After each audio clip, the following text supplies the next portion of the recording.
Hello future doctors, कैसे हैं आप सब लोग। उम्मीद है आपका पेपर बहुत अच्छा हुआ होगा और ये एसबीटीएस का पहला पेपर था। अगर कुछ थोड़ा बहुत भी आपको लग रहा है कि फिजिक्स में हमसे ये नहीं हो पाया है, तो बेटा पेपर हम लोगों ने 25 को देख के अप टू द मार्क बनाया है। ज़रूरी नहीं है कि पेपर अब 2025 में जितना टफ आया था उतना 2026 में आएगा। अगर आएगा वैसा ही पेपर, तो ये मान के चलिए कि आप 15 सवाल भी फिजिक्स में करके आएंगे आपका सिलेक्शन होगा, 12 भी करके आएंगे आपका सिलेक्शन। उस समय आप केमिस्ट्री और बायो को उतना मजबूत करके रखेंगे कि इस स्ट्रेटजी पर चलेंगे, सिलेक्शन आपको अल्टीमेटली मेडिकल कॉलेज लेना है। तो बच्चों, चलते हैं कंप्लीट डिस्कशन करने के लिए। शुरू के सवाल में हम लोग मैं आपको एक तरफ से करा रहा हूं। बेटा, जैसा आपको मालूम है कि हम जिस मिशन के तहत वर्क करते हैं वो है पढ़ने का अधिकार सबको और डॉक्टर बनने का अधिकार भी सबको। इसी में आगे बढ़ते हैं सीरीज में। क्वेश्चन नंबर 1, इनमें से कौन हमारी डिराइव्ड यूनिट नहीं है। तो बच्चों, डिराइव्ड यूनिट नहीं है उसका मतलब हो गया कि डिराइव्ड यूनिट नहीं है मतलब वो हमारी बेस यूनिट है। और बेस यूनिट में केवल ये आ जाता है फंडामेंटल यूनिट, उसी को तो कहते हैं डिराइव्ड नहीं। तो जो आपकी क्वांटिटी बेस यूनिट से बनाई जाती हैं उनको बोलते हैं हम लोग फंडामेंटल क्वांटिटी, और उनकी जो यूनिट होती है उसको फंडामेंटल यूनिट बोलते हैं। और बेटा, जब भी आपसे बात करेगा कि आपकी जो डिराइव्ड यूनिट नहीं है तो आपको फंडामेंटल निकाल के देख लेना है। ठीक, आंसर आ जाएगा थर्ड नंबर। देखिए, आपको ये लिस्ट दी गई है सारी fundamental quantity, length, mass, time, electric current and बेटा टेम्परेचर एंड बेटा amount of substance and intensity, इसको कहते हैं ल्यूमिनस इंटेंसिटी। आते हैं क्वेश्चन नंबर हम लोग अगले वाले पे। बेटा, वैल्यू ऑफ एटमॉस्फेरिक प्रेशर हमें एसआई सिस्टम में दिया है कि सीजीएस में। सीजीएस में दिया है, एसआई में निकालना है। तो N1U1 इक्वल टू N2U2 कौन से में गिवन है आपको? आपको गिवन है सीजीएस। और कौन से में निकालना है? आपको एसआई में निकालना है। बेटा N2 निकालना है N1 टाइम्स, और U1 की जगह प्रेशर की क्या हो जाएगी डायमेंशन, M1L1T1-2। और बेटा ये आ जाएगा M2L2 और T2-2। तो बच्चों देख लीजिएगा यहां से, अगर इसको हम अलग अलग करेंगे तो 10 की पावर 6 आ जाएगा, और ये आ जाएगा आपके पास ऊपर ग्राम, नीचे आ जाएगा 1000 ग्राम। राइट, और बेटा इधर आएगा पलट जाएगा, ऊपर ये L2 और नीचे L1, तो ये आ जाएगा आपके पास कितना, 100 सेंटीमीटर। और बेटा ये आएगा आपके पास सेंटीमीटर, और यहां पे आएगा 1। तो इससे ये कट जाएगा, एक जीरो कटेगा, बाकी सेकंड सेकंड कैंसिल हो जाएगा। तो हमारे पास 10 की पावर आ जाएगी 5, और ये वैल्यू आपकी 10 की पावर 5 न्यूटन पर मीटर स्क्वायर। एसआई सिस्टम में 10 की पावर 5 न्यूटन पर मीटर स्क्वायर। आप ऐसे भी कर सकते हैं, रटा रटाया है कि कितना न्यूटन पर मीटर स्क्वायर इक्वल टू कितना डाइन। कोई दिक्कत नहीं, आराम से रटा रटा है क्वेश्चन है। लेकिन ये मैंने प्रॉपर डायमेंशन के मेथड से इसलिए कराया कि कल को ऐसी क्वांटिटी आ जाए जो आपको नहीं रटी हुई है तो कर लेंगे इस N1U1 और N2U2 से, और नहीं तो इसको तो याद ही है हम। ठीक है, चलिए आगे बढ़ जाते हैं। और बेटा डायरेक्ट यहां से लिया गया है कन्वर्जन। और बेटा देखिए, विच of the following statement is incorrect regarding significant figure. हम सिग्निफिकेंट फिगर में बात करें तो ऑल द नॉन जीरो, ये सब एनसीईआरटी की लाइन है, all the non zero are significant, correct.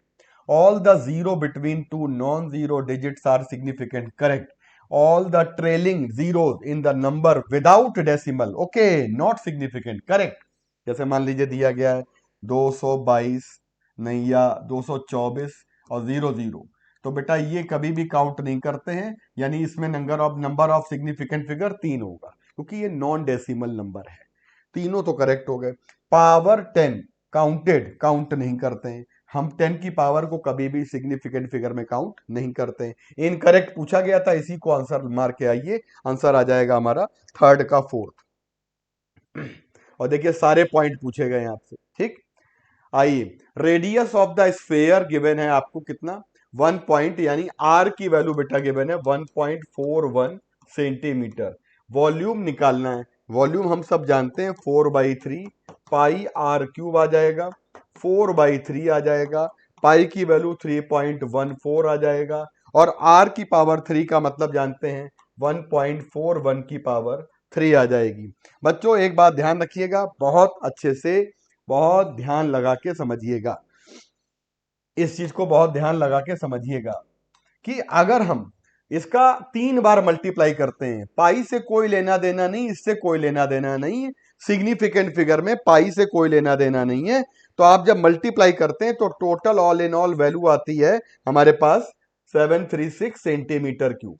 लगभग लगभग अगर हम वॉल्यूम निकालेंगे तो इतनी फिगर आएगी, लेकिन आंसर जब भी देना है तो क्योंकि मल्टीप्लाई में आपने 3 बार मल्टीप्लाई जिस नंबर का किया है, यही तो रेडियस है, इसमें तीन तीन सिग्निफिकेंट फिगर हैं। अगर मान लीजिए कम ज्यादा होते तो कम वाला लेते, मल्टीप्लाई में कम वाला लेते हैं, डिवाइड में कम वाला लेते हैं, तो इसमें number of significant figure answer में कितने देने हैं? 3।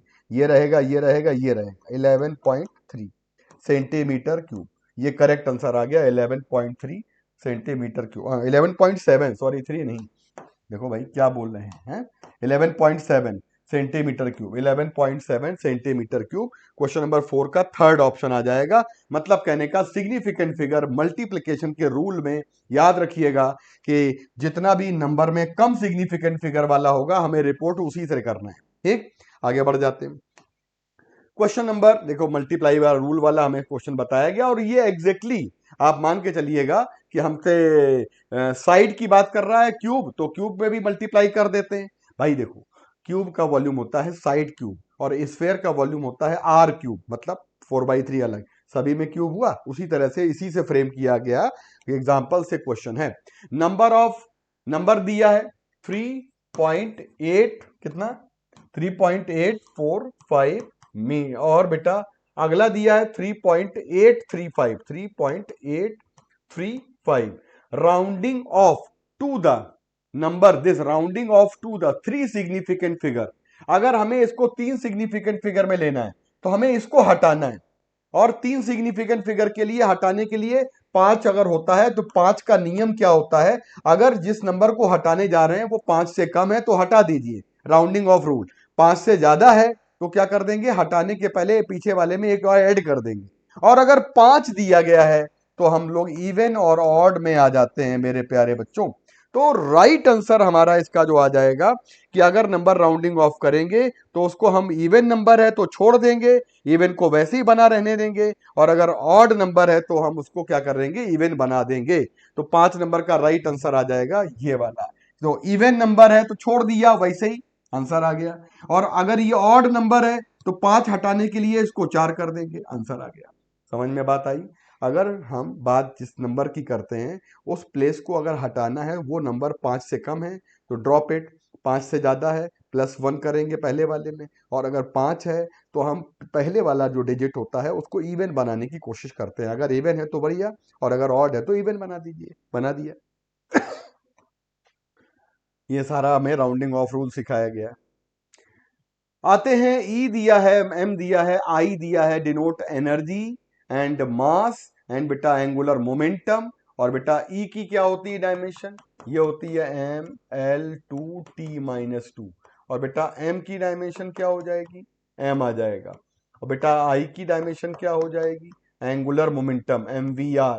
और बेटा ये आ जाएगा एम, और ये आ जाएगा l2t-1। और बेटा angular momentum and gravitational constant जो जी होता है बेटा, इसकी डायमेंशन अगर हम निकालेंगे तो याद है आपको FR²/m, तो m-1, ये आ जाएगा L3, याद करिए, और ये आ जाएगा T-2। बच्चों इन सब की डायमेंशन को हम पुट करेंगे, और डायमेंशन पुट करने के बाद जब हम इसको सॉल्व करेंगे तो बेटा आ जाएगा EI²/m5G2, बेटा आ जाएगा ml2t-2। और आई का मतलब एंगुलर मोमेंटम, तो ये आ जाएगा एंगुलर मोमेंटम ml2t-1, ml2t-1।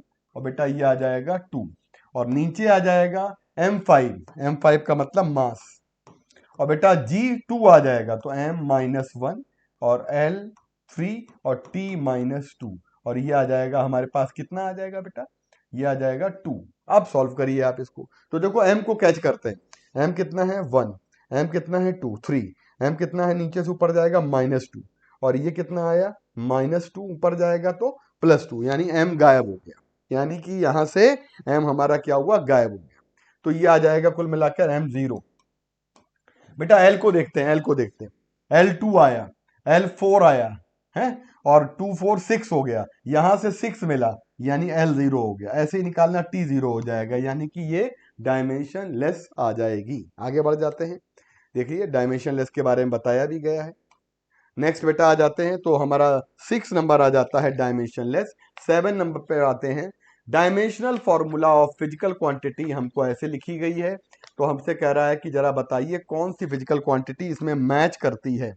बच्चों जरा हम देखते हैं मैच कौन सी करती है, तो जरा हम यहां पर पहला ही देख लेते हैं। पहला तो फर्स्ट नंबर पे ए का मतलब, और ये आ जाएगा बी का मतलब, और ये आ जाएगा टी, और टी का मतलब कितना आ जाएगा, इसका मतलब समझ रहे हैं आप बात को। यहां पर एक बात ध्यान रखिएगा, आपको यहां पर ये बात पता रहनी चाहिए कि m0 या m, देखो सरफेस टेंशन होता है तो force upon length, surface tension, तो इसकी डायमेंशन होती है mt-2, ये आती है। यानी ये बेटा आपकी डायमेंशन मैच नहीं कर रही है। जरा इसमें थर्ड नंबर पे देखते हैं एंगुलर फ्रीक्वेंसी, और एंगुलर फ्रीक्वेंसी में देखो ये 0 आ गया, ये 0 आ गया, t-1, तो ये मैच कर रही है। एंगुलर फ्रीक्वेंसी का मतलब ओमेगा हो गया। तो इसी तरह से हम देखेंगे तो बाकी सारे गलत हैं और थर्ड वाला ऑप्शन हमारा करेक्ट है।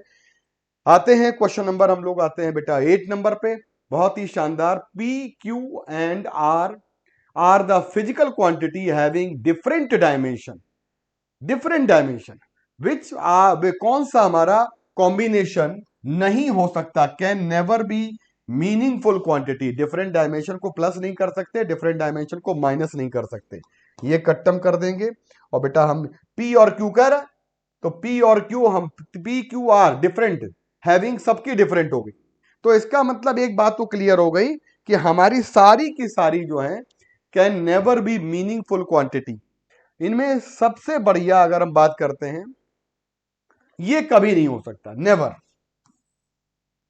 एक देखो, दो हमारी क्वांटिटी जो डिफरेंट क्वांटिटी है उनका प्रोडक्ट हो सकता है, और प्रोडक्ट होके वो इसके बराबर भी आ सकता है, हो सकता है। जैसे क्या होता है u प्लस ए टी, बताइए ये क्या है, एक्सेलरेशन, ये क्या है, टाइम, इसका प्रोडक्ट क्या है, वेलोसिटी, तो ये भी वेलोसिटी है, और बेटा ये भी वेलोसिटी है, तभी तो v equal to u plus a t आता है।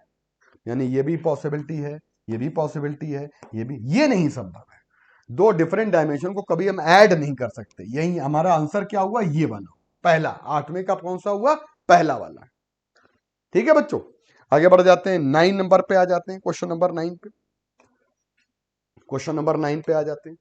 बेटा new system of the unit is proposed in which unit mass क्या है नए सिस्टम में, तो हमें लगाना है N1U1 और N2U2 का कॉन्सेप्ट। नया सिस्टम ये वाला आ जाएगा, ये नया सिस्टम है, और ये वाला आ जाएगा, ये हमारा ओल्ड सिस्टम है।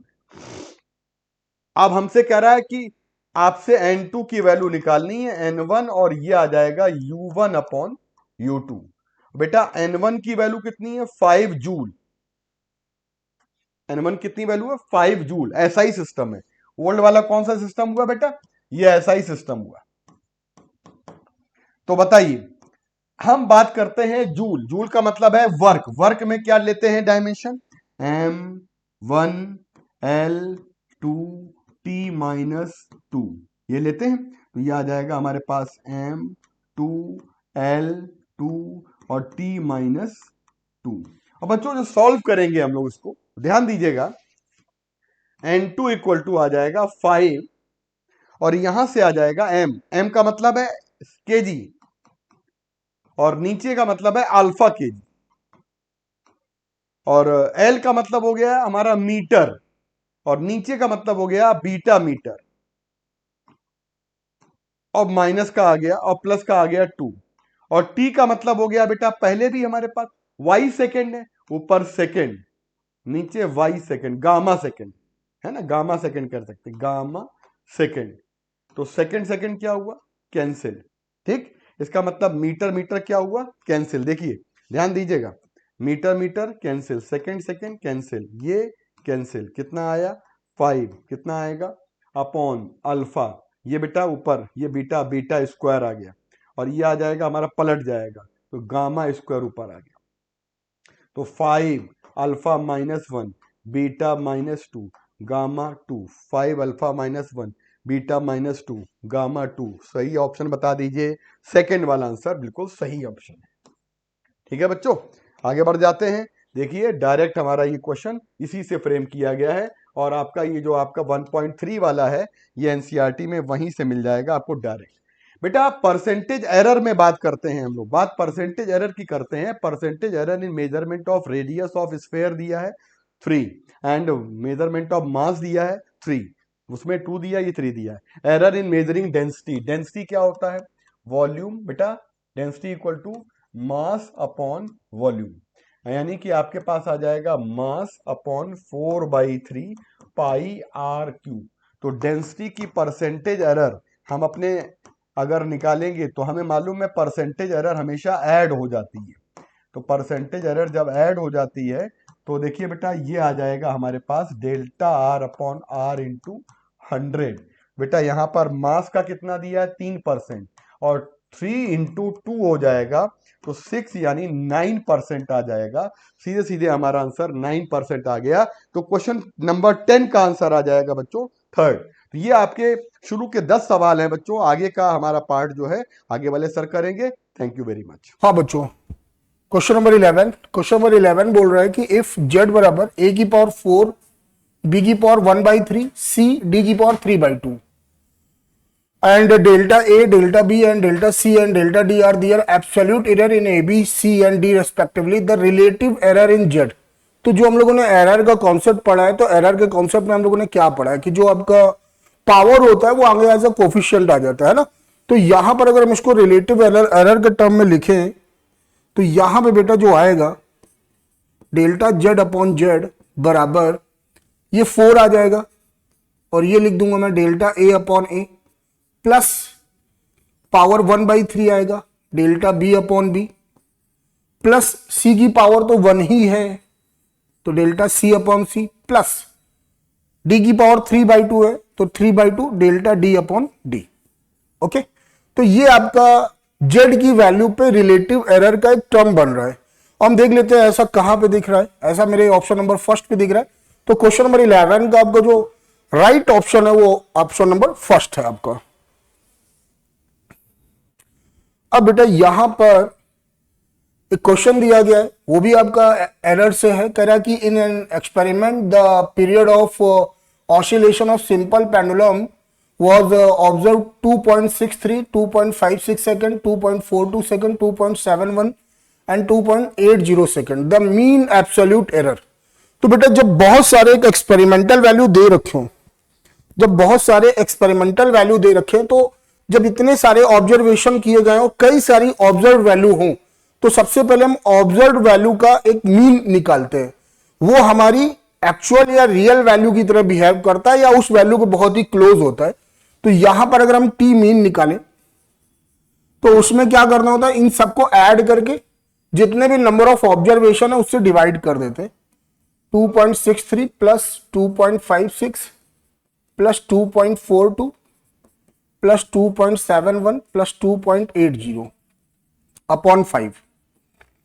तो अगर देखा जाए यहां पर इन सबको ऐड किया जाए तो 1, 3, 9, 12 कैरी किया गया 1, 8, 7, 15, 16, 20, 25, 31, 3, 2, 4, 6, 8, 10, 13 अपॉन 5। अब अगर इससे हम डिवाइड करेंगे तो इससे डिवाइड करने पर मेरा कितना आ रहा है, 5 से डिवाइड करने पर ये आ रहा है 2.6 और फिर 2 एंड फिर 2 सेकेंड आएगा। तो मैं यहाँ पे जो वैल्यू दे रखी है डेसिमल के बाद 2 डिजिट दिख रहे हैं तो मैंने 2 डिजिट तक ही वैल्यू ली है और ये आया आपका 2.62 सेकेंड। ओके, 2 डिजिट यहां पर दिख रहे थे तो हमने 2 डिजिट तक वैल्यू देखी है 2.62 सेकेंड। और ये जो वैल्यू आई है मेरी, ये एक तरह से रियल वैल्यू या जो एक्चुअल वैल्यू होगी उसके बड़ी क्लोज होगी। इसके बिहाफ पे हम ये देखते हैं कि यहां पे हमारा कितना एरर हो रहा है। तो अगर हम डेल्टा T1 ले तो एक वैल्यू ये है और एक वैल्यू ये है, अगर इनका हम डिफरेंस निकालें तो ये मेरा आ गया 0.01। डेल्टा T2 देखें तो ये 2.56 है, ये 2.62 है, तो ये आ जाएगा 0.06। डेल्टा T3 देखें तो ये 2.42 है और ये 2.62 है, तो इसको अगर सॉल्व करोगे बच्चा तो ये मेरा आ जाएगा, ये मेरा आ रहा है आपका 2 ये आ जाएगा 2.20। ओके, और T4 पे आपका आएगा, ये आपका आ जाएगा 0.09 और T5 पर आएगा 0.18। तो ये कुछ आपके रिलेटिव ये आपके कुछ एब्सोल्यूट एरर है, ये कुछ आपके क्या आ गए, एब्सोल्यूट एरर आ गए। और जब ये एब्सोल्यूट एरर आ गए यहां पर, तो इन सभी एब्सोल्यूट एरर का हमें मीन निकालना है। क्या निकालना है? मीन। तो मीन एब्सोल्यूट एरर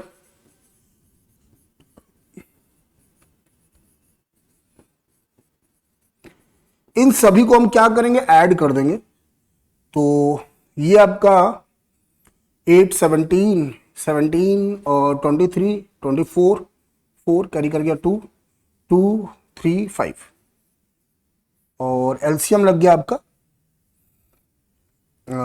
आपका एलसीएम लगा कितना, 5। तो जब 5 से डिवाइड करेंगे तो ये आपका आएगा 0.108। अब देखो यहां पे डेसिमल के बाद 2 डिजिट है, अगर राउंडिंग ऑफ करेंगे तो 0.11 सेकेंड आएगा, और ऐसा मेरे फर्स्ट ऑप्शन पे लिखा है। तो जो क्वेश्चन नंबर 12 है उसका जो राइट ऑप्शन है वो आपका कौन सा हो गया, वो आपका फर्स्ट हो गया। ओके, चलिए फिर आगे देखते हैं क्वेश्चन नंबर 13, और ये दे रखा है आपका एक्सपेरिमेंटल स्केल से। The smallest division on main scale on a vernier callipers is 1 millimetre. जो वर्नियर कैलिपर्स है उसके मेन स्केल का जो 1 डिवीजन का लेंथ है उसको हम लोग बोलते हैं MSD। ओके, ये 1 मिलीमीटर दे रखा है। And 10 vernier divisions coincide with 9 scale divisions. तो यहां पर जो दोनों में डिफरेंस आ रहा है वो सिर्फ 1 का आ रहा है। ओके, फिगर है, while measuring the length of a line, the zero mark of the vernier scale lies between 10.2 centimeter and 10.3 centimeter, and the third division of vernier scale coincide with the main scale division, the length of line। तो सबसे पहला काम है हमें least count calculate करना है। तो अगर हम लीस्ट काउंट कैलकुलेट करें तो लीस्ट काउंट होता है MSD upon number of division on vernier scale. Vernier scale, अच्छा ये फार्मूला तभी बच्चा लगा सकते हो, ये फार्मूला आप तभी लगा सकते हो लीस्ट काउंट के लिए जब आपके पास वर्नियर स्केल और मेन स्केल के बीच में जो नंबर्स दे रखे हो उनमें 1 का डिफरेंस हो। ठीक है ना, तो देखो यहाँ पे 10 दे रखा था, यहाँ पे 9 दे रखा था, तो मैंने ये फार्मूला लगा दिया। तो यहाँ पे MSD कितना दे रखा था, 1 मिलीमीटर में, वर्नियर स्केल पे कितने थे, 10 थे, तो ये आ गया 0.1 मिलीमीटर। अगर इसको सेंटीमीटर में चेंज करोगे तो 0.01 सेंटीमीटर।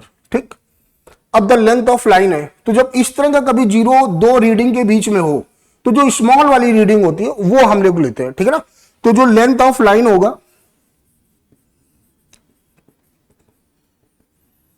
वो आपका हो गया, जो भी वैल्यू वो स्मॉल वैल्यू 10.2 प्लस यहां पे कहीं कोई ना कोई स्केल जरूर कोइंसाइड करेगा, तो यहां पे थर्ड है तो ये 3 और इनटू लीस्ट काउंट करते हैं ये, तो ये 10.2 हो गया और ये 0.03 हो गया, तो ये 10.23 सेंटीमीटर हो गया। ओके, तो हम चेक कर लेते हैं, ऐसा ऑप्शन नंबर फर्स्ट में दे रखा है, तो 13 का ऑप्शन नंबर फर्स्ट आपका सही हुआ। चलिए, ये आपका उसे एनसीईआरटी पे देखो इस टाइप का एक क्वेश्चन दे रखा था और उसी के कुछ डाटा चेंज करके आपको एक क्वेश्चन बनाया गया था। अब यहां पे एक स्क्रू गेज से क्वेश्चन दे रखा है, कह रहा है the pitch of screw gauge is 1 millimetre. ठीक है भाई, जो पिच है आपका वो 1 मिलीमीटर है and there are 100 divisions on the circular scale. ठीक है, तो यहां पे हम लिख लेते हैं कि भैया मेरा जो पिच है वो 1 मिलीमीटर है। और जैसा कि हम सबको पता है कि जो least count of screw gauge होता है वो होता है pitch upon number of division on circular scale. Okay, तो उस हिसाब से हम अगर लीस्ट काउंट निकालें तो हमारा पिच 1 हो गया, नंबर ऑफ डिवीजन 100 हो गया, तो ये 0.01 मिलीमीटर हुआ, ये लीस्ट काउंट हो गया। फिर आगे बोलो, in measuring the diameter of sphere there are 6 division on the linear scale. तो जो हम लीनियर लेंथ निकालते हैं, तो लीनियर लेंथ में होता है आपका जो भी डिवीजन हो इनटू पिच। तो अगर लीनियर लेंथ की बात करें कि वहां पे कितना दिख रहा है, तो 6 आया आपका, और पिच आपका कितना था 1 मिलीमीटर, तो ये 6 मिलीमीटर आ गया। ओके, अब इसके आगे के लिए भी और इंफॉर्मेशन दे रखी होगी। And 40 division on circular scale coincide with the reference. जब सर्कुलर स्केल के डिवीजन दे रखे होंगे तो उसके लिए हम पिच की वैल्यू देखते हैं। तो जो हमारा मेजर्ड वैल्यू होता है,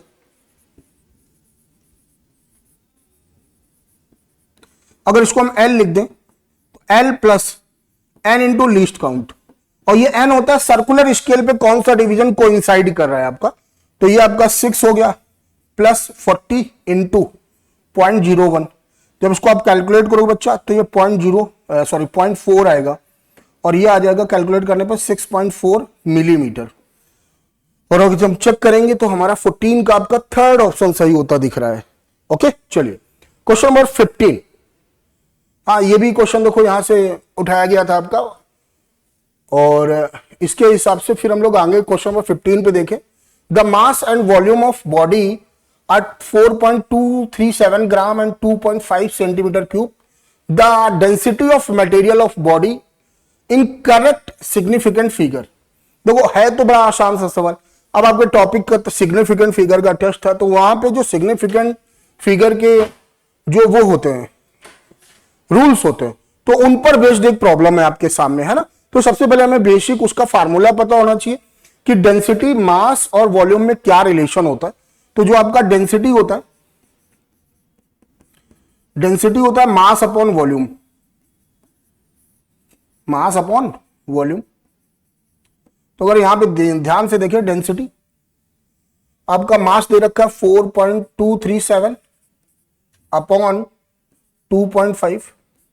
अगर हम सब्ट्रैक्ट करें तो 1 टाइम्स, और मेरा बच कितना रहा है 1.7, 1.73 हो जाएगा। 2.5 से डिवाइड करेंगे तो ये कितना 6 टाइम्स जाने वाला है, तो ये 150 हो गया, 150 हो जाएगा, तो वो 23 हो गया, तो ये 237 हो जाएगा। तो फिर ये मेरा हो जाएगा कितना 9 टाइम्स हो जाएगा, और 225 बचा कितना मेरे पास 12 बचा, 0 बढ़ा सकते हैं, तो ये 4 आ जाएगा, और फिर ये 8 टाइम्स हो जाएगा। ठीक है, चलो अब देखो मेन रूल क्या है जो आपको सीखना है, जो आपसे एग्जाम में पूछने का उसका मेन रीजन क्या था कि वो आपको रूल पता है कि नहीं पता है।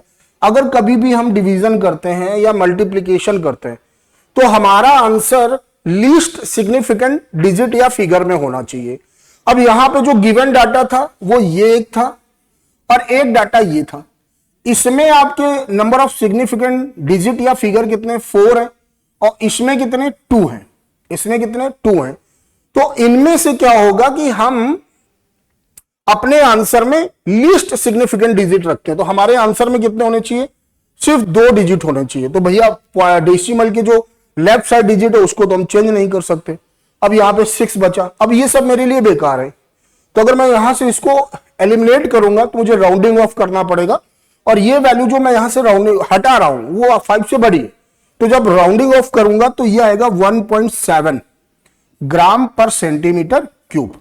तो अब हिसाब से देख लेते हैं कौन सा आंसर सही हो गया। ये आपका थर्ड आंसर सही हो गया, तो आपका 15 का क्वेश्चन ऑप्शन नंबर 3 सही है। चलिए, ये एनसीईआरटी एग्जाम्पलर का था। अब ये भी क्वेश्चन है आपका। तो if momentum P, area A and time T are taken to be fundamental quantities, then energy has the dimensional formula.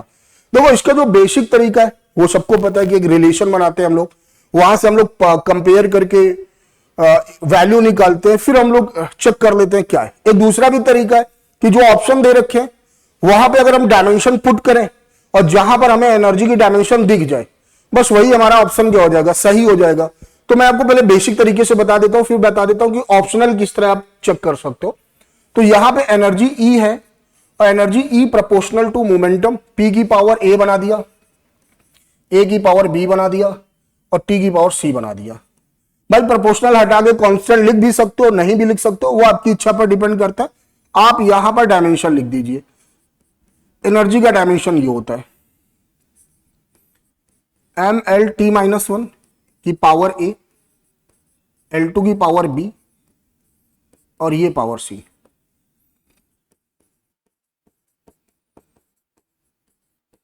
ये m की पावर a आ गया, l की पावर a प्लस 2b आ गया और t की power minus a plus c आ गया। अब हम सेम क्वांटिटी की डायमेंशंस का कंपेयर कर लेते हैं। यहां पे m की पावर क्या है 1, यहां पे a, तो a बराबर हो गया 1, ये आ गया। यहां पर l की पावर है a प्लस 2b और यहां पे कितना है 2 है।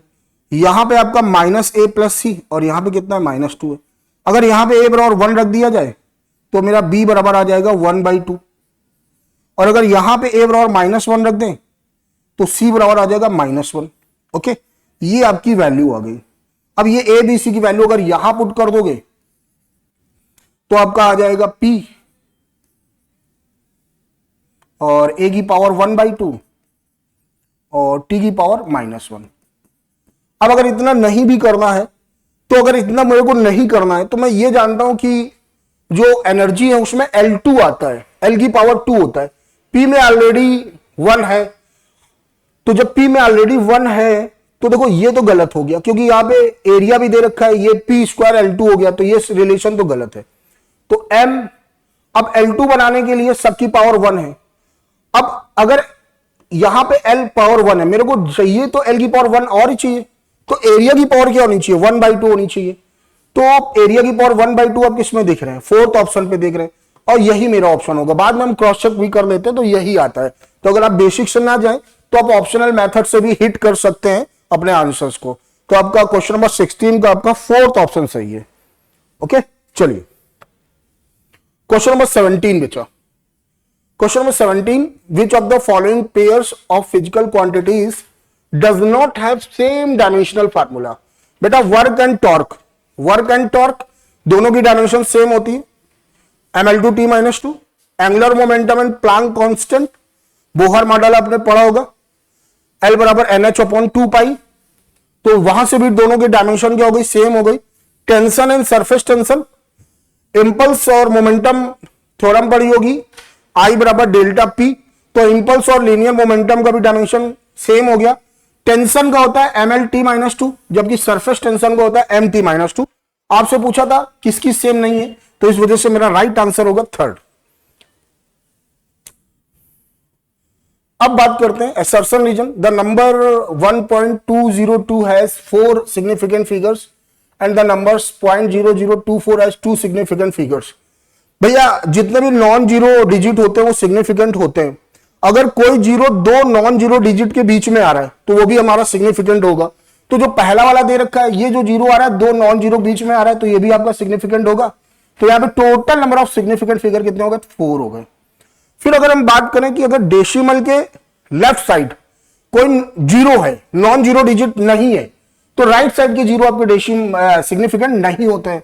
तो बेटा ये आपके सिग्निफिकेंट नहीं होंगे, तो सिर्फ और सिर्फ मेरा क्या हो जाएगा 2-4, ये आपका। तो ऐसा ही इन्होंने लिखा है, तो ये असर्शन तो इसका सही है। रीजन कह रहा है all the non zero digits are significant. हाँ ठीक है, ये भी सही है, लेकिन ये जो असर्शन है उसमें जीरो वाला भी कॉन्सेप्ट है, उसकी इंफॉर्मेशन नीचे नहीं लिखी गई है कि zero lying between 2 non zero digits are significant. ऐसा रूल अगर लिखा होता तो मैं बोलता कि जो रीजन दिया गया वो करेक्ट एक्सप्लेनेशन कर रहा है। दोनों जो स्टेटमेंट है इंडिविजुअल तरीके से सही है, लेकिन असर्शन की जो इंफॉर्मेशन चाहिए वो रीजन में नहीं लिखी गई है, तो एक्सप्लेन नहीं कर रहा है। तो हम देख लेते हैं। पहले में तो करेक्ट एक्सप्लेनेशन भैया गलत हो गया। If both and reason are true but reason is not correct explanation of assertion, तो आपका ऑप्शन नंबर सेकंड सही होगा। ये आपका टेबल दिया गया एनसीईआरटी पे जहां पे ये वैल्यू लिखी गई है, ठीक है ना। अब अगला क्वेश्चन देखते हैं। To find the distance D over which a signal can be seen clearly in foggy condition. भैया कोहरा कोहरा, सब जगह कोहरा मचा पड़ा है, वो वाली कंडीशन दिख नहीं रहा है। A railway engineer uses dimensional analysis and assumes that distance depends on mass, density of fog, intensity S of the light from the signal and frequency F.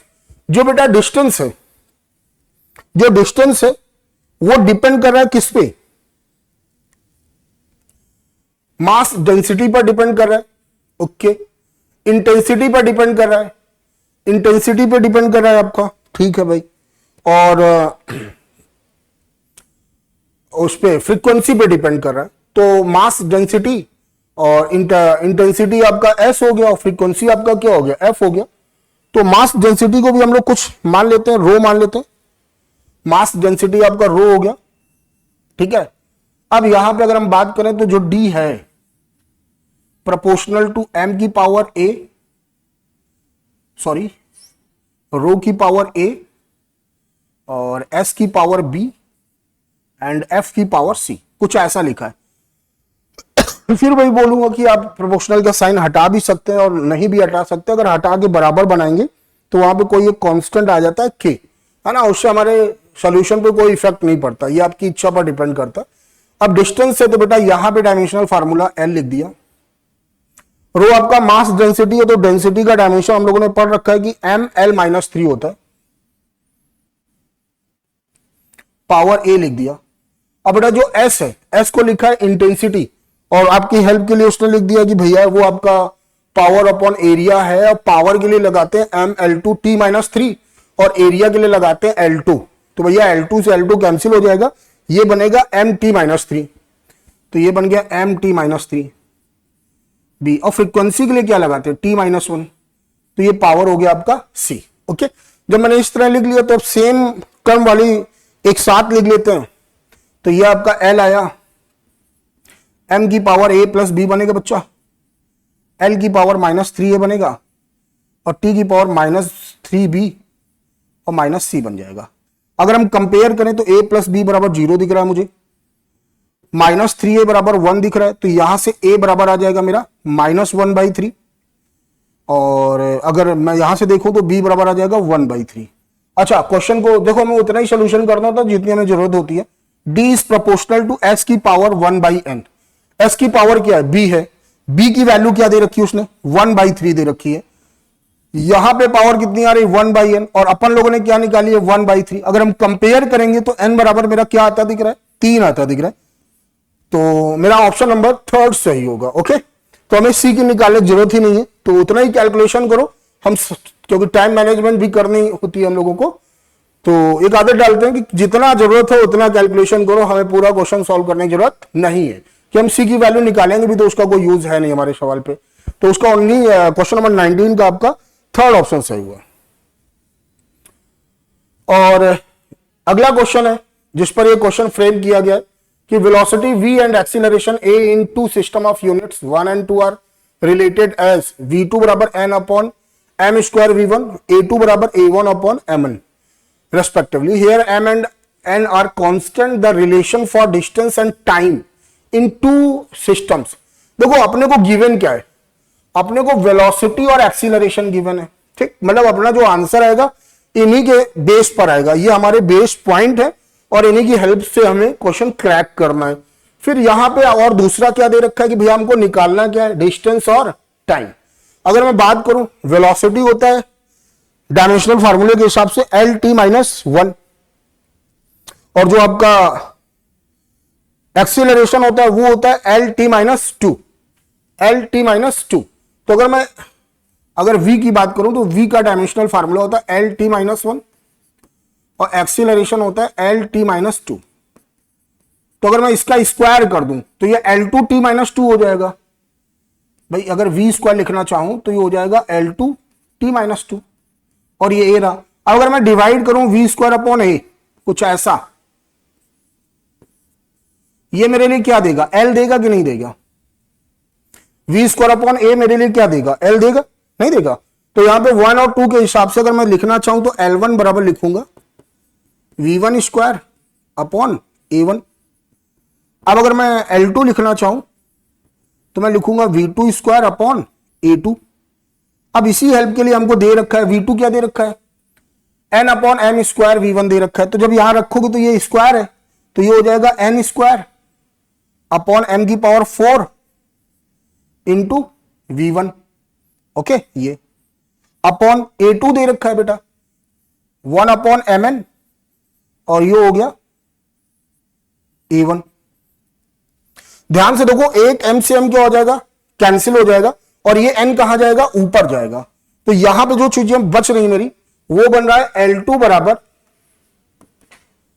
n cube upon m cube, और इसकी जगह मैंने क्या लिख दिया, L1 लिख दिया। Okay, तो अगर ध्यान से देखोगे, अगर मेरे को कम टाइम पे सॉल्व करना है तो फिर बेटा देखो यहीं पे दिख रहा है आपको, और किसी भी ऑप्शन में ऐसी पावर नहीं दिख रही है, m की पावर 3 और n की पावर 3, ठीक है ना। तो ये n cube upon m cube. तो अगर सॉल्विंग करनी है, एक ही ऑप्शन दिख रहा है तो हम दूसरा नहीं क्रॉस चेक करेंगे, मैं आपको बता दूंगा, लेकिन आपको अपना टाइम बचाना है। तो ये मेरा आ गया। अब मैं दूसरा देख रहा हूं कि यहां पे टाइम की बात हो रही थी, तो अगर ध्यान से देखोगे तो अगर मैं v अपॉन ए करूं, v अपॉन ए करूं तो मेरे को टाइम मिल रहा है। v अपॉन ए करने पे क्या मिल रहा है, टाइम मिल रहा है। तो अगर मैं बात करूं टाइम की, तो t बराबर हो रहा है v अपॉन ए, ये। तो अगर हम t1 की बात करें तो ये हो जाएगा v1 अपॉन a1। अगर हम t2 की बात करें तो ये हो जाएगा v2 अपॉन a2। v2 की जगह जो क्वेश्चन में गिवन है मेरा वो लिख लेता हूं, n upon m square v1 upon a2 की जगह ये लिख लेता हूं 1 अपॉन mn, और ये हो गया a। देखो भाई m से m कैंसिल हो जाएगा, n जाएगा ऊपर, तो t2 बराबर n स्क्वायर अपॉन m आएगा, और ये जो चीज v1 अपॉन a1 लिखी है इसके हिसाब से हम यहां पे t1 लिख देंगे।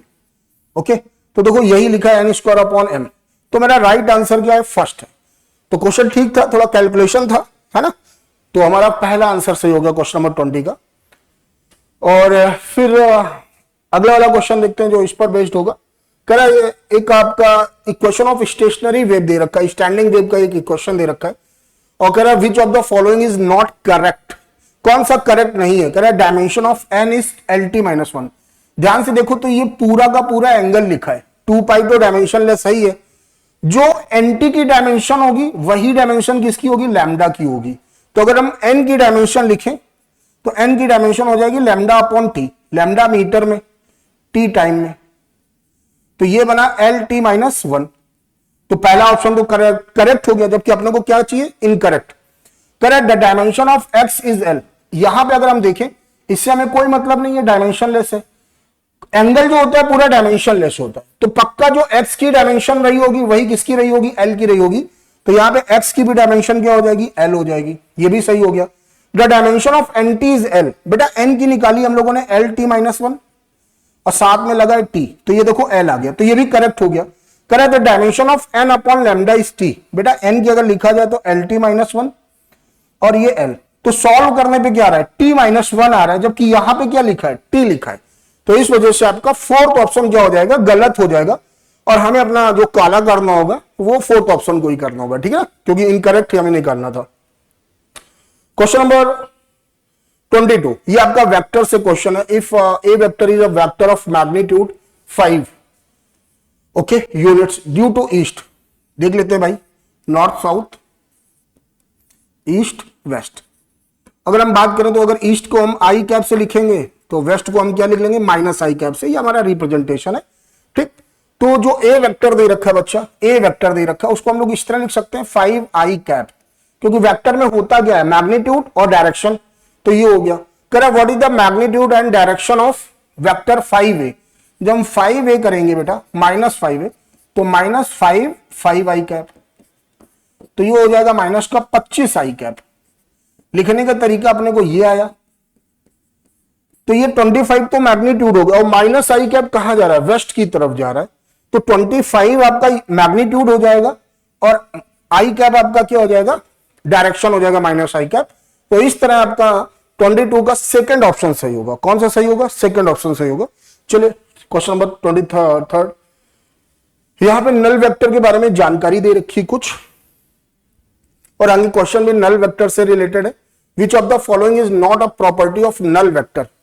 ए वेक्टर प्लस जीरो वेक्टर बराबर ए वेक्टर, बिल्कुल सही लिखा हुआ है। लैम्डा इंटू नल वेक्टर बराबर जीरो वेक्टर या नल वेक्टर, ये भी सही है। और A vector minus A vector null vector, ये भी सही है। अब ये लिखा है जीरो इंटू ए वेक्टर, तो बेटा वहां पे तो जीरो होना चाहिए ना, तो ये आपका क्या हो जाएगा, गलत हो जाएगा। तो कह रहा था कौन सा सही नहीं है, तो आपका थर्ड ऑप्शन सही नहीं है। अब इसके बाद आपका डायरेक्शन से रिलेटेड है। Two vectors A vector and B vector inclined and angle theta have a resultant R vector. ठीक है भाई, दो वेक्टर हैं ए और बी, उनके बीच का एंगल क्या है, थीटा है, और रिजल्टेंट उनका क्या है, इनका रिजल्टेंट आर वेक्टर हो गया, और ये एंगल बना रहा है अल्फा। ठीक है, if the direction of A vector and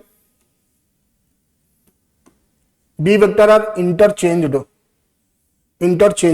अगर डायरेक्शन इंटरचेंज कर दोगे the resultant will have the same.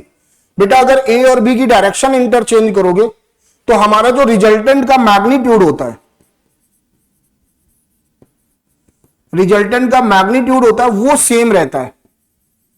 वो क्या रहता है, सेम रहता है, लेकिन जो डायरेक्शन होगी, जो अल्फा एंगल होगा, वो क्या हो जाएगा, चेंज हो जाएगा। आपने पॉलीगॉन लॉ पढ़ा होगा, A under root A square plus B square plus 2ab cos theta और tan अल्फा और B sin theta upon a plus B cos theta. तो अगर ये आपस में इंटरचेंज कर दिए तो मैग्नीट्यूड यही रहने वाला है, क्योंकि बीच का एंगल तो वही रहेगा। लेकिन अगर ये चेंज हो रहा है ए और बी, तो ये वाला एंगल क्या हो जाएगा, चेंज हो जाएगा। एंगल का मतलब डायरेक्शन चेंज हो जाएगी, लेकिन मैग्नीट्यूड सेम रहेगा। तो आपका राइट आंसर क्या है, सेकंड है। Question number 25, which of the following figure represent the force of 10 Newton in a direction of 30 degree east of north? East of north, वो भी कितने डिग्री पे, 30 डिग्री पे। तो अगर यहां पे ध्यान से देखोगे बच्चा, तो जो आपका दे रखा है कि जो 10 न्यूटन है वो नॉर्थ से कितने डिग्री पर ईस्ट की तरफ है, 30 डिग्री पर। तो नॉर्थ से ईस्ट की तरफ जाना है। ईस्ट ऑफ नॉर्थ का मतलब नॉर्थ से हमें कहां मूव करना, ईस्ट की तरफ। तो ऐसा एक्सप्लेनेशन, ऐसा रिप्रेजेंटेशन कहां दे रखा है, फर्स्ट में दे रखा है। तो क्वेश्चन नंबर 25 का अपना फर्स्ट सही होगा। 26 कह रहा है which of the following pairs of vector are parallel. सबने पढ़ रखा है कि अगर भैया पैरेलल वेक्टर की बात करें तो कुछ ऐसा होता है, और लैम्डा आपका पॉजिटिव वैल्यू होगा। ओके, तो यहां पर देख लेते हैं कि भाई ये तो मेरे को दिख नहीं रहा है, ये भी मेरे को कहीं से नहीं दिख रहा है, क्योंकि ये सब चीजें देखने से आ जाती है बच्चा। ये भी नहीं दिख रहा है। अगर इधर बात करें तो अगर इधर मैं 2 कॉमन ले लूं तो ये आई कैप माइनस 5j कैप हुआ, ये बी वेक्टर हो गया। और ये जो चीज लिखी है वो ए वेक्टर है बच्चा, तो बी वेक्टर बराबर हो जाएगा 2a वेक्टर। मतलब जो बी वेक्टर है और जो ए वेक्टर है उनकी डायरेक्शन सेम है, लेकिन जो बी वेक्टर का मैग्नीट्यूड होगा ए वेक्टर के मैग्नीट्यूड का जस्ट डबल होगा। तो यहां पे पैरेलल पूछा गया था, तो अपना आंसर फोर्थ होगा। तो राइट आंसर इज फोर्थ। और इसके बाद कह रहा था component of vector A 2i cap plus 3j cap along the direction of i cap minus j cap. अगर हमें कभी भी vector A component of A vector in the direction of B vector, in the direction of B vector, अगर ऐसा कभी पूछा जाए, यही प्रोजेक्शन भी पूछ सकता है, इसी का दूसरा नाम। और जो ऑप्शन है वो स्केलर फॉर्म में, तो अपना फार्मूला होता है A dot B upon mod B. जिसकी डायरेक्शन में पूछता है, जिस वेक्टर की डायरेक्शन में पूछता है, ए डॉट बी करने के बाद उस जिस डायरेक्शन में पूछता है उस डायरेक्शन के मैग्नीट्यूड से हम क्या करते हैं, डिवाइड करते हैं बस। अगर यही वेक्टर फॉर्म में दे रखा होता तो फिर मेरे को यहां पे बी कैप से मल्टीप्लाई करना पड़ता। किससे मल्टीप्लाई करना पड़ता, बी कैप से। लेकिन यहाँ पे स्केलर फॉर्म में दे रखा है, तो इतना रिप्रेजेंटेशन हमारा सही है। अगर हम डॉट करें तो डॉट करना पता है, आई आई वाली फैमिली देखो 2 आ गई, जब जे जे वाली फैमिली देखोगे तो -3, और इसका इस बी कैप का ये आ गया, तो ये -1 अपॉन √2 हो गया। और अपना राइट आंसर क्या, सेकंड है। तो 27 का आपका जो सही आंसर है वो आपका बेटा सेकंड है। अब यहां पे आपका एक कह रहे कि यदि यदि आपका एक vector A makes an angle alpha beta gamma respectively with X Y Z, then sine square. देखो आपने डायरेक्शन कोजाइन पढ़ी होंगी, और डायरेक्शन कोजाइन में आपने ये रिलेशन पढ़ा होगा cos square alpha plus cos square beta plus cos square gamma बराबर 1। और अगर हम बात करें तो आइडेंटिटी लगा के, क्योंकि हम लोगों ने पढ़ा sine square डीटा plus cos square डीटा बराबर 1, तो अगर हम इन सबको साइन में चेंज करें तो sine square alpha plus sine square beta plus sine square gamma बराबर हो जाएगा 2। तो राइट आंसर इज थर्ड। तो 28 का आपका थर्ड ऑप्शन होगा। हाँ, ये आपका जो 3D कंपोनेंट है किस तरह कैलकुलेट करते हैं, और जो मैंने चीजें लिखी ये देखो, यहां से अगर इन सबको cos alpha cos beta cos gamma में चेंज करोगे तो आपको वही आएगा। अब यहां पे कह रहा है कि दो वेक्टर है A and B inclined at angle theta have a resultant R vector which makes an angle alpha with a vector and angle beta with b vector. Let the magnitudes of vector a, b and r be represented by a, b and r. Which of following relation is not correct? तो चलो पहले हम parallelogram law के हिसाब से एक figure बना लेते हैं।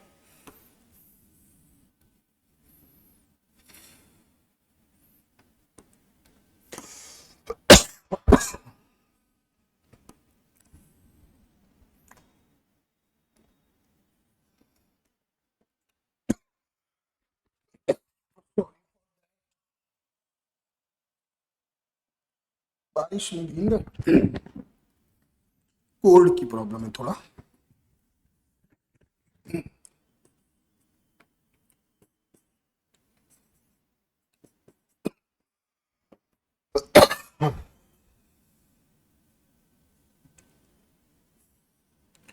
ये कुछ ऐसा दे रखा है, ये अल्फा ये बीटा, पूरा एंगल थीटा दे रखा है। बोले हम लोग थीटा बराबर अल्फा प्लस बीटा लिख सकते हैं, ये भी थीटा हो जाएगा। ये ए है ये बी है, तो ये भी ए होगा ये बी होगा और ये आपका आर होगा। एक काम करते हैं हम लोग यहां से नॉर्मल अप्लाई कर देते हैं, ये 90 डिग्री हो गया। तो अगर ध्यान से देखोगे बच्चों, तो अगर हम क्यू आर निकालें, क्यू आर, अगर इस ट्रायंगल की बात करें, अगर ये बीटा है तो बाबू ये भी बीटा ही होगा। अब 90 है तो ये मेरा हाइपोटेनस हो गया, मेरे को ये चाहिए नॉर्मल, तो इसको मैं लिख सकता हूं B sine beta, B sine beta, B sine beta, ठीक है ना।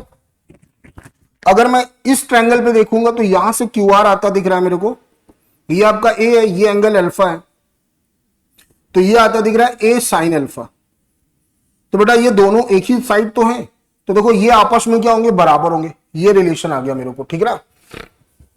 अगर हम बात करें इस पूरे ट्रायंगल की, तो अगर ये थीटा के हिसाब से थीटा की जगह अल्फा प्लस बीटा लिख सकते हैं, ये बी है, तो ये जो मेरा आर एस होगा, ये जो मेरा आर एस होगा, इसको मैं लिख सकता हूं बी साइन थीटा या साइन अल्फा प्लस बीटा, मैं ये लिख सकता हूं B sine alpha plus beta. और अगर यहां से देखूं, यहां से, तो ये पूरा आर दे रखा है, तो ये आर एस हो जाएगा आर साइन अल्फा। तो देखो ये भी आपस में क्या हो गए, बराबर हो गए, ये हो गया। अब ध्यान से देखो आर साइन अल्फा। अब इसके बाद यहां पर अगर देखोगे तो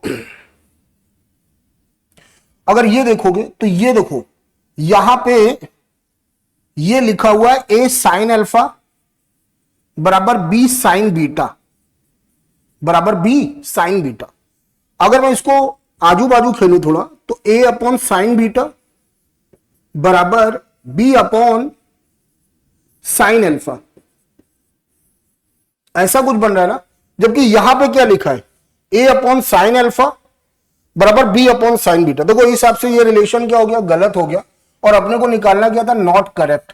तो हमारा नॉट करेक्ट क्या होगा, फर्स्ट ऑप्शन। तो हमें नॉट करेक्ट सिलेक्ट करना था, तो यहां पे हमारा आपका जो गलत ऑप्शन हो गया वो फर्स्ट हो गया।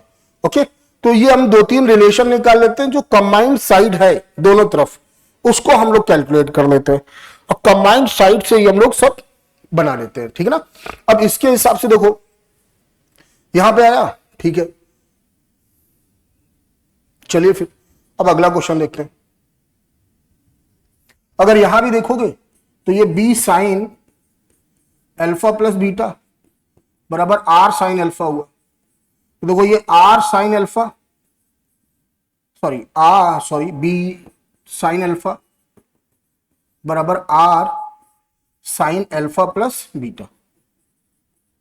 अब अगर b अपॉन साइन अल्फा की जगह हम a अपॉन साइन बीटा रखें तो हमको ये दिखने लगेगा, तो ये तीनों सही है तीन, लेकिन ये वाला रिलेशन यहां से हमको गलत दिख रहा है, तो हमें इनकरेक्ट ही निकालना था, तो फर्स्ट ऑप्शन हमारा इनकरेक्ट है। और हमारा क्वेश्चन नंबर 30 कह रहा है कि a एंड b के बीच का एंगल आपका कितना दे रखा है, theta. If a and b and a and में a minus b subtend an angle alpha and beta with a vector, then tan alpha and tan beta. बेटा आपने फार्मूला पढ़ा होगा addition of two vectors and subtraction of two vectors. तो जब addition of two vectors करते हैं तो ये मेरा एडिशन ऑफ टू वेक्टर्स है और ये मेरा सब्ट्रैक्शन ऑफ टू वेक्टर्स है। तो यहां पे जो वैल्यू दे रखी होती है डायरेक्शन की, जो फार्मूले हम लोग बनाते हैं वो बनाते हैं B sine theta upon A plus B cos theta. और जो हम बात करते हैं सब्ट्रैक्शन की तो tan बीटा बराबर B sine theta upon A minus B cos theta. ये हमें इंफॉर्मेशन वेक्टर में दे रखी होती है। अब हमें tan alpha plus tan beta calculate करना था। दोनों को अगर हम ऐड करें, b कॉमन ले लिया, sine theta upon A plus B cos theta plus sine theta upon A minus B cos theta, A minus B cos theta. तो यहां से तो हम पूरा बी साइन थीटा ही कॉमन ले सकते हैं, तो हमारे लिए थोड़ा और आसान हो जाएगा। तो यहां से हमने क्या किया बच्चा, इसको हम थोड़ा दोबारा लिख देते हैं। ये हमारा बी साइन थीटा कॉमन आ गया और इधर एलसीएम आया ए प्लस बी कॉस थीटा और ये आया ए माइनस बी कॉस थीटा। तो इधर जब सॉल्व करोगे तो ये आएगा ए माइनस बी कॉस थीटा और प्लस ए प्लस बी कॉस थीटा। तो बेटा ये कैंसिल हो जाएगा, ए प्लस ए 2a हो जाएगा, तो ये लिख दिया जाएगा 2ab साइन थीटा और नीचे ए प्लस बी ए माइनस बी, तो ये ए स्क्वायर माइनस बी स्क्वायर का फार्मूला बनेगा। तो ये बन गया। और जब मैंने देखा अपने ऑप्शंस की तरफ एक नजर, तो मेरी नजर रुक गई कहां पर, सेकंड ऑप्शन पे, क्योंकि जो मैंने कैलकुलेशन किया था वो सेकंड ऑप्शन पे टकरा गया। तो क्वेश्चन नंबर 30 का आपका सेकंड ऑप्शन। तो आई होप अगर आपके कुछ डाउट्स रहे होंगे तो सॉल्यूशन पे शायद मैं उनको दूर कर पाने में सफल रहा हूं, और इसके बाद आपको आगे की कैलकुलेशन और आगे की सॉल्यूशन पे हमारे रेस्पेक्टेड आरडी सर आपको कराएंगे, ठीक है। इसी तरह बस अभी आपके पास टाइम है, मेहनत करते रहिए, झोंक दीजिए खुद को पूरी तैयारी पे। मिलते हैं फिर किसी टेस्ट के सॉल्यूशन पे। जय हिंद। तो क्वेश्चन नंबर 31 से अब हम लोग आगे करेंगे। तो a unit vector in the direction of resultant vector of A and, और दूसरा वेक्टर देखो स्लाइड में बहुत बड़ी गड़बड़ है, हिंदी में और पेपर में तो दो वेक्टर्स दिए हैं, ये ए है ये बी है, लेकिन इंग्लिश सेक्शन में दूसरा वेक्टर बी नहीं बना है। तो मैं स्लाइड वालों से रिक्वेस्ट करता हूं कि वो स्लाइड सही बनाए। तो देयर आर टू वेक्टर्स और इनके रिजल्टेंट की डायरेक्शन में एक यूनिट वेक्टर चाहिए। तो पहले रिजल्टेंट निकाल लो ए और बी का। तो रिजल्टेंट होगा R is equal to A plus B, और जब इसको जोड़ेंगे तो -2i और i minus i plus 3j and 2j 5j और -3k। अब हमें यूनिट वेक्टर चाहिए, तो इसको हम डिवाइड कर देंगे। किससे डिवाइड करेंगे? यूनिट वेक्टर कैसे निकालते हैं भाई? उस वेक्टर को उसी के मैग्नीट्यूड से डिवाइड कर देते हैं।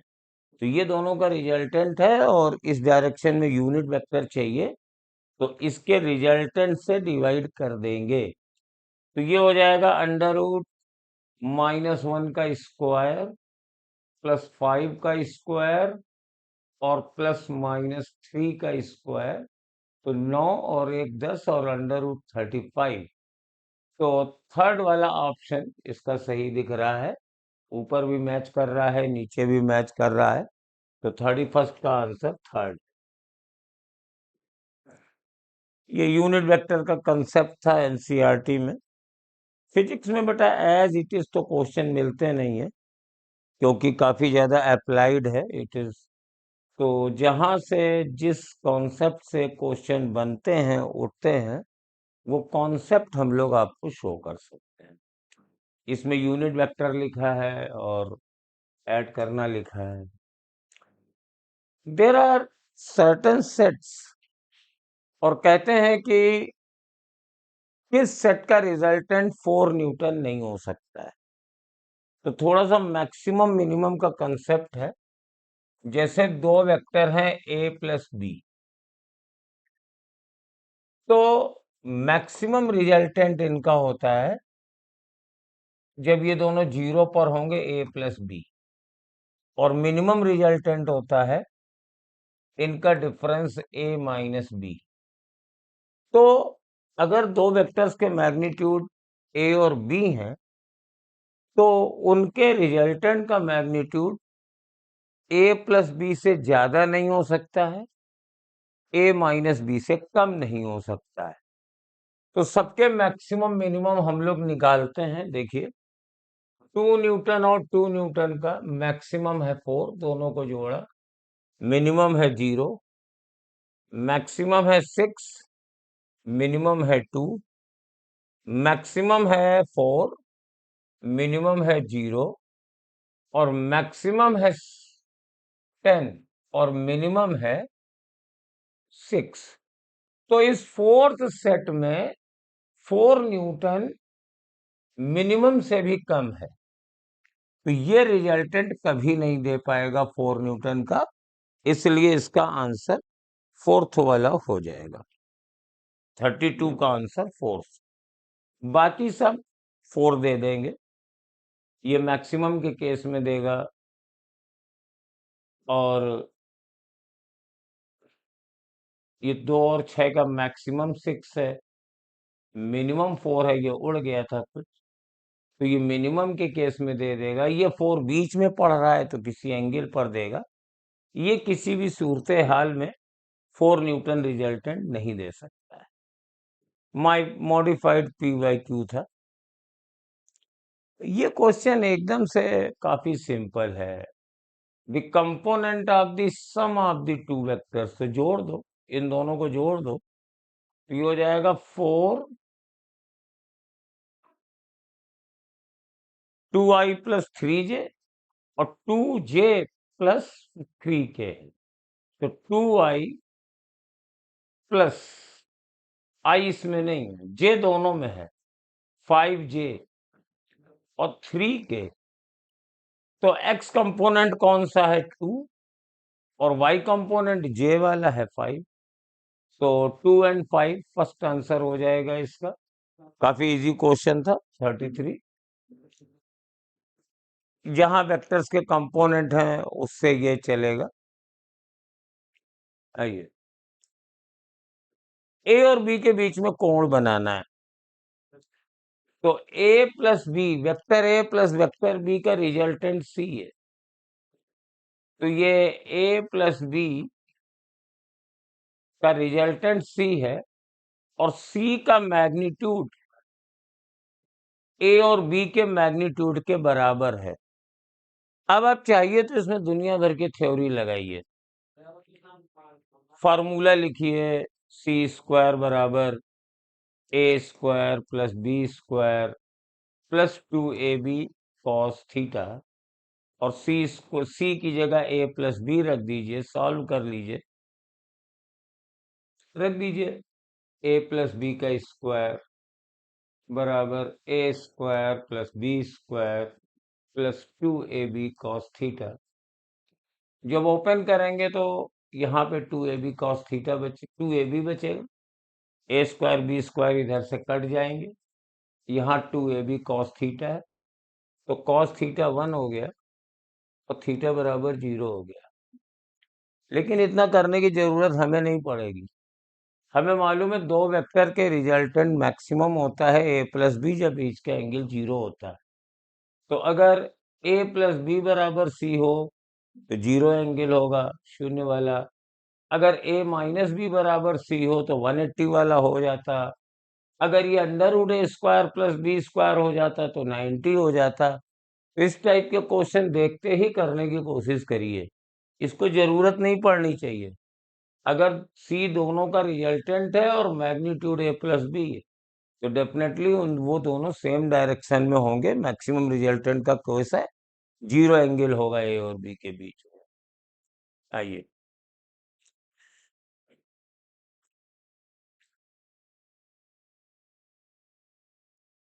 ये थोड़ा सा अच्छा क्वेश्चन है।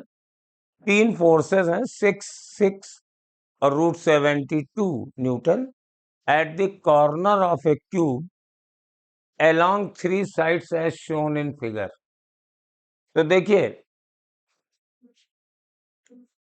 तो मान लीजिए ये 6 है, थोड़ा कलर बदल देते हैं। ये 6 है और ये 6 है। अब बराबर नहीं दिख रहा है तो उसके लिए परेशान मत होइए। ये 6 है तो बेटा इनका रिजल्टेंट OB के अलॉन्ग होगा ये। और कितना होगा? दोनों के बीच में 90 डिग्री का एंगल है, ये क्यूब है ना, तो √6 स्क्वायर प्लस 6 स्क्वायर, तो ये 6√2 हो गया। अब एक वेक्टर और दिया हुआ है, ये √72। तो ये जो पैरेललोग्राम बना ये ऐसे बना, ये इससे ऊपर गया, ये इससे ऊपर गया, तो ये रिजल्टेंट आएगा OE के लॉन्ग। और OE बराबर हो जाएगा √6 स्क्वायर और 6 स्क्वायर और √72 यानी उसका स्क्वायर, तो 72। तो 36 36 72 और 72 72 144,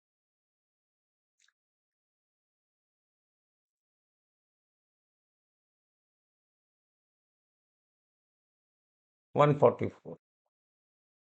और इसका स्क्वायर रूट लेंगे तो 12 आ जाएगा। तो आंसर आ जाएगा 12 न्यूटन along OE।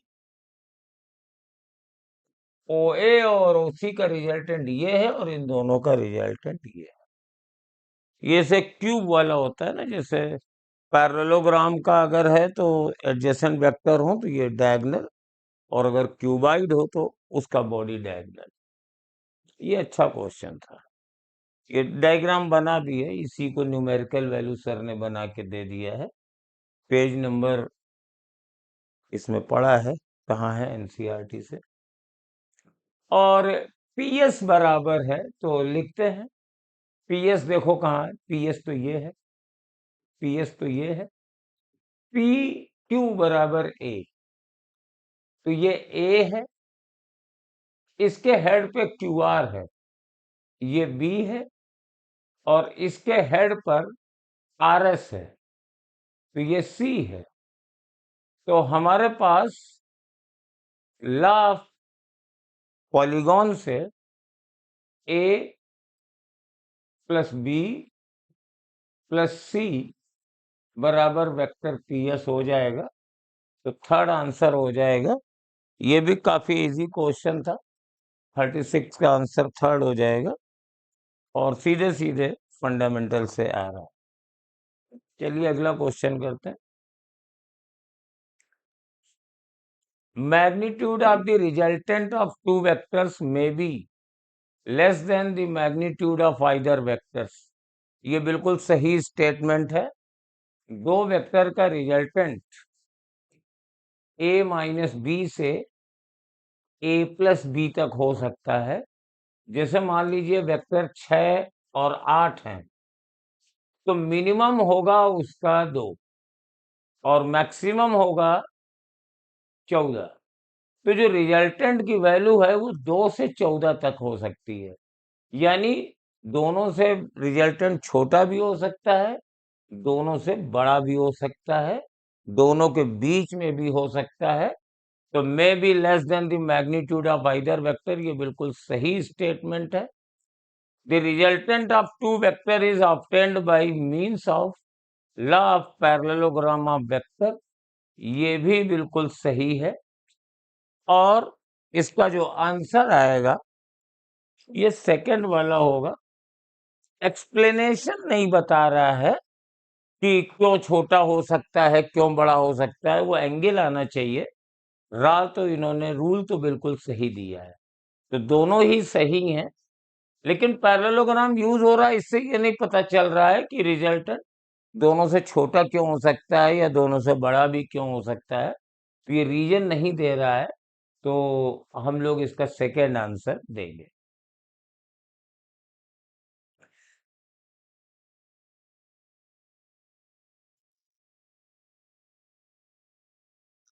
ये सिग्निफिकेंट फिगर्स का क्वेश्चन है।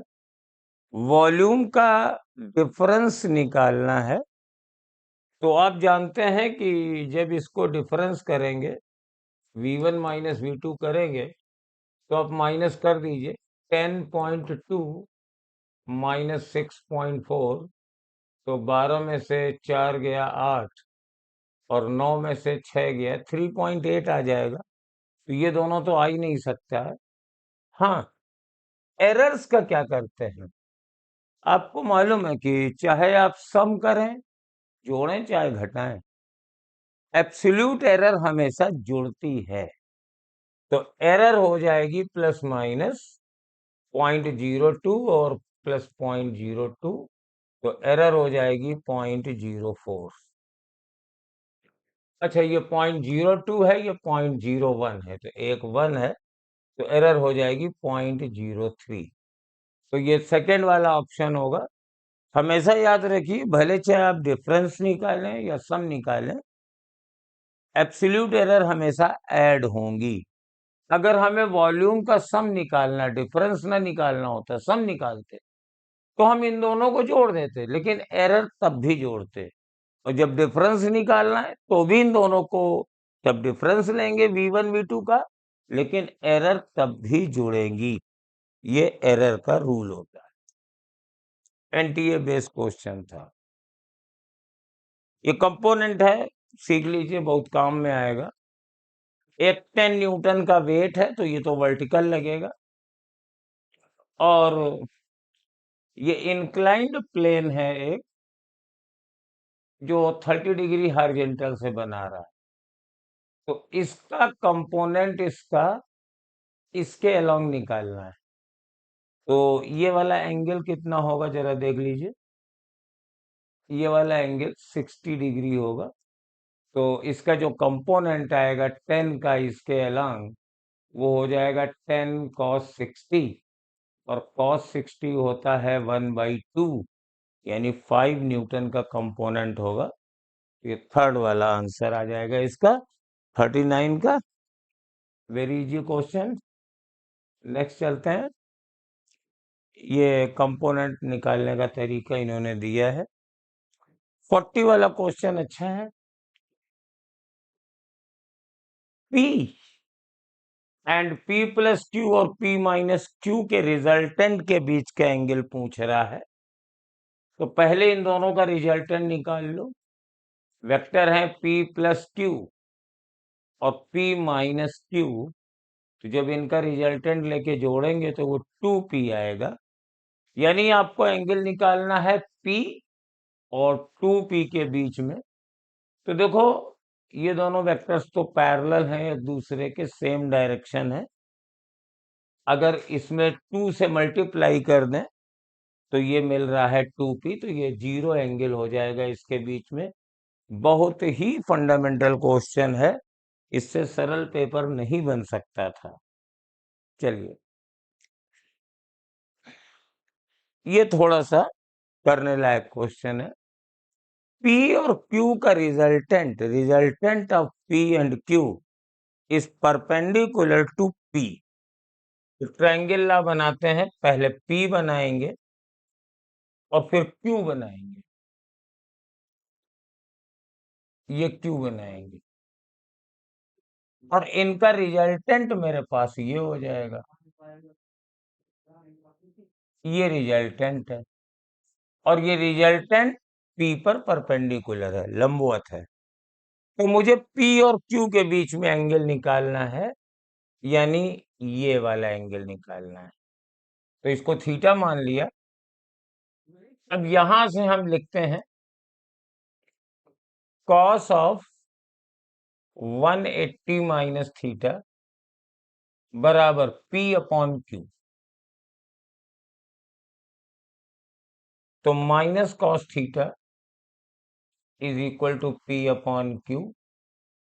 तो कॉस थीटा बराबर माइनस P अपॉन Q। तो थीटा बराबर cos inverse minus P upon Q। ये सेकंड वाला ऑप्शन है। और करने के तरीके और भी हो सकते हैं, but it is nice method, geometry का मेथड इस फॉर्मूले से लिया गया है। ये एक स्क्रू गेज का क्वेश्चन है और इसमें मेरे को लिखने की कोई जगह ही नहीं बची है। दोनों तरफ हिंदी अंग्रेजी आने से हम लोगों को लिखने की जगह ही नहीं बचती है। तो क्वेश्चन ठीक से पढ़ लीजिए, फिर हम और स्पेस लेके इसको करेंगे। पहले देख लीजिए, एल्युमिनियम की पतली शीट है और ये देखिए पिच दिया गया है और 50 डिवीजन्स है। पहला काम आप निकाल लीजिए, लीस्ट काउंट कितनी है। सॉरी, गंदा पेन आ गया। तो लीस्ट काउंट बराबर pitch 0.5 upon 50 divisions,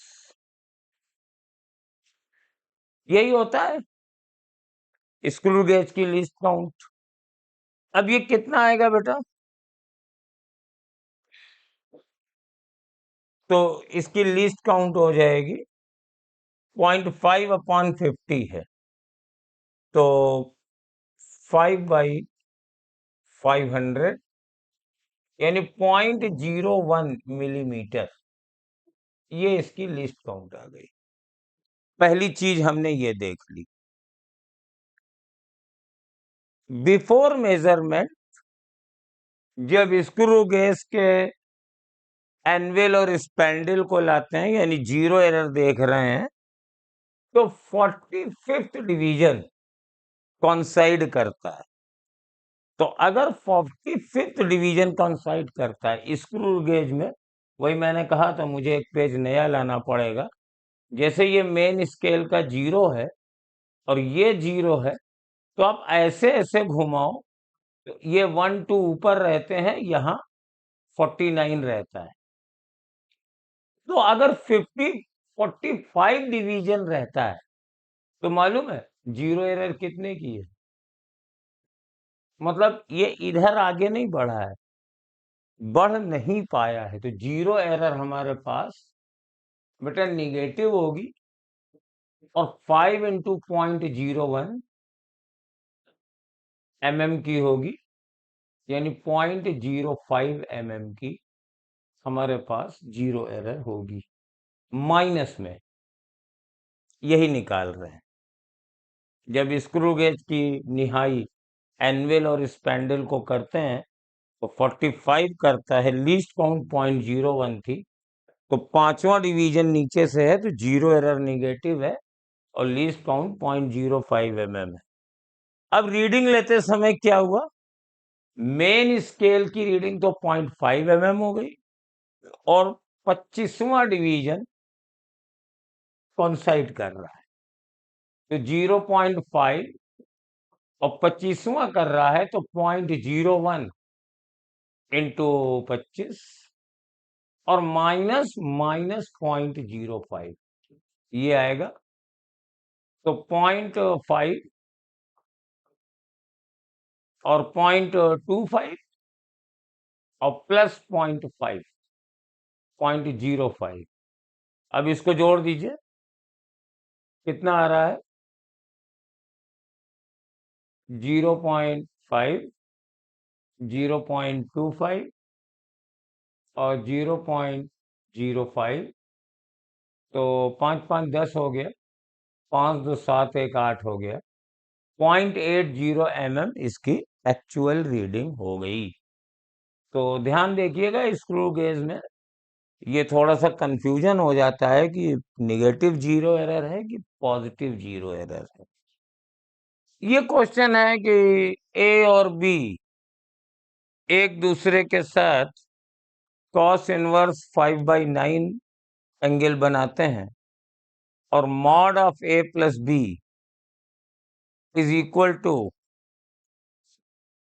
√2 mod of a minus b for a is equal to n into b। तो पहले हम मॉड लिख देते हैं। चलिए, तो a प्लस बी का मॉड कितना हो जाएगा?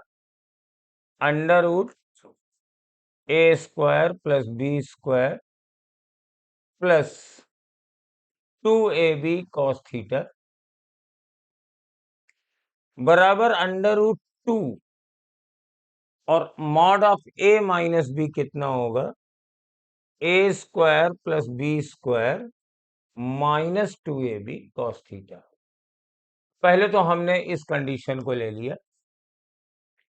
अब cos थीटा रख देंगे। cos थीटा है मेरे पास 5/9, तो रख देते हैं और स्क्वायर कर देंगे। a² plus b² plus 2ab 5/9 square किया तो 2, और ये हो जाएगा a² plus b² minus 2ab 5/9 into, ये आ गया। अब आप क्या करिए, ये जो दिया है a बराबर n टाइम्स b है, तो मैं a की जगह n टाइम्स b सब जगह लिख दूंगा। चलिए लिख देते हैं। तो ये हो जाएगा, चाहो तो थोड़ा सिंप्लीफाई भी कर सकते हैं। ये 2ab इंटू 5/9 है, और ये उधर जाके प्लस हो जाएगा, तो 4ab 5/9 बराबर 2a² minus a² 2b² minus b², तो a² प्लस b²।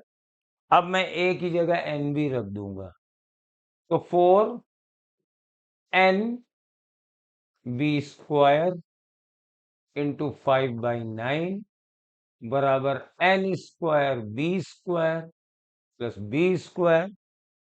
अब ये कैंसिल हो जाएगा, क्या? b² कैंसिल हो जाएगा, और 9 से मल्टीप्लाई कर देंगे तो 20n, 9 से दोनों तरफ मल्टीप्लाई कर दे रहे हैं, तो 5 को 20, 20n बराबर, और ये है n² प्लस 1, तो 9n² प्लस 9 हो गया। अब मुझे n की वैल्यू चाहिए। ये क्वाड्रेटिक इक्वेशन है। 9n² माइनस 20n और प्लस 9 बराबर 0। तो मुझे n की वो वैल्यू चाहिए, इस क्वाड्रेटिक को सॉल्व कर लेंगे। तो कोई मैच मैच करेगी? हाँ, 81।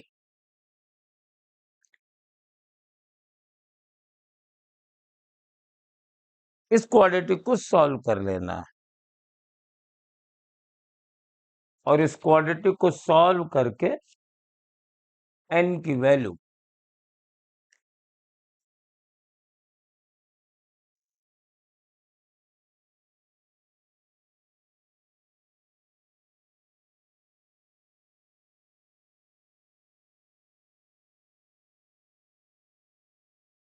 कैलकुलेट हो जाएगी।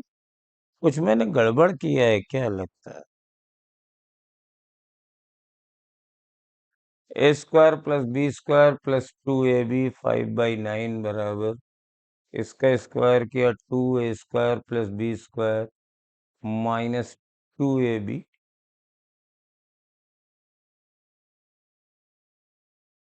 हाँ, थोड़ा गड़बड़ किया।